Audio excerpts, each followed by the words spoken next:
हे अशीच सगळ्यांना फरमानं गेली होती ईडी सीबीआय इन्कम टॅक्सची, एक तर सामील व्हा म्हणजे भाजपात या, नाही तर तुरुंगात जा. हे अफजल खानीच वृत्ती आहे.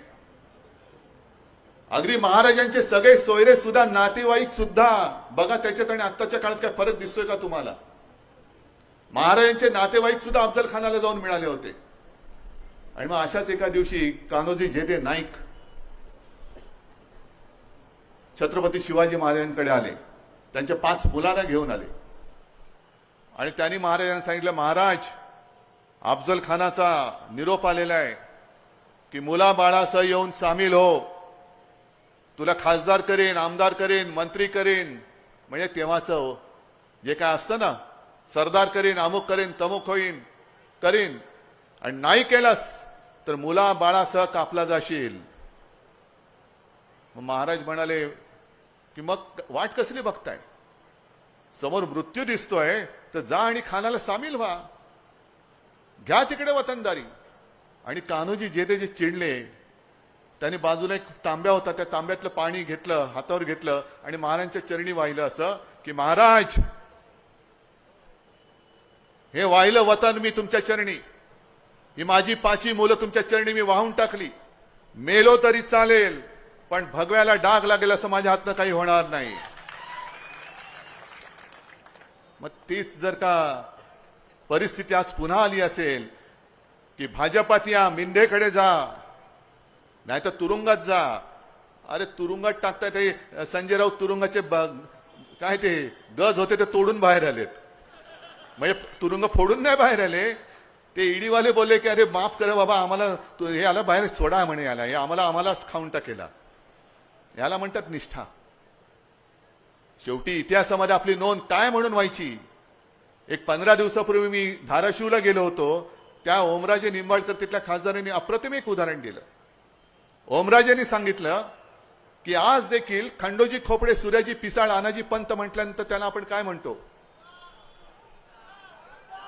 काय? गद्दार ना? किती वर्षापूर्वी झाले हो हे सगळे? 300 वर्ष? 400 वर्ष? 400 वर्ष झाले ना. मग 400 वर्ष झाल्यानंतर देखील सुद्धा त्या खंडोजी खोपड्याच्या कपाळावरचा गद्दारीचा शिक्का अजून पुसला जात नाही, तर ह्या गद्दारांचा शिक्का पुसला जायला किती जन्मयाना घ्यावे लागतील? आणि दुसरा पण इकडे बसलात ना, नितीन देशमुख, नेला होता यांना उचलून. काय काय त्यांचा छळ केला होता ते त्यांच्याच तोंडून नितीन एकदा तुम्ही सभेत सांगा.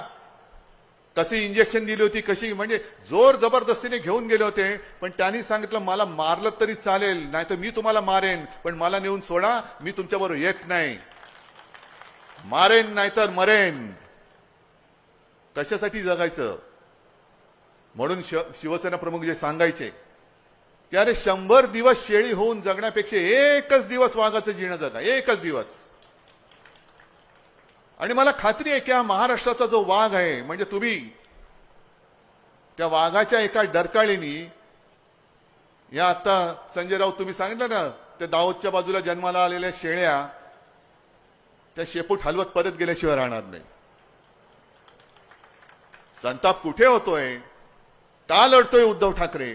माझं मुख्यमंत्रीपद खेचलं म्हणून नाही, तर आज ज्या पद्धतीने महाराष्ट्र लुटला जातोय, ओरबाडला जातोय, म्हणजे जसं छत्रपती शिवाजी महाराजांनी तेव्हा इंग्रजांची वखार सुरतेमध्ये जाऊन लुटली होती, आज हे सुरतेच्या माध्यमातून सुरतवाले माझा महाराष्ट्र, छत्रपतींचा महाराष्ट्र लुटतात. कोणालाच काही पडलेलं नाहीये, ना मिंदेला पडले, ना अजित पवारना पडले. आणखीन कोणी जसं म्हटलं आमचे सगळे सोयरे जरा या म्हटलं का जातायत आणि शेपूट हलवत जातायत. अरे शरम वाटली पाहिजे. माझा महाराष्ट्र लुटला जातोय आणि तुम्ही शेळपटासारखे त्यांच्या चरणी जाऊन लोटांगणे घालताय. मी असं कधी आयुष्यात करू शकत नाही, मी नाही करू शकत.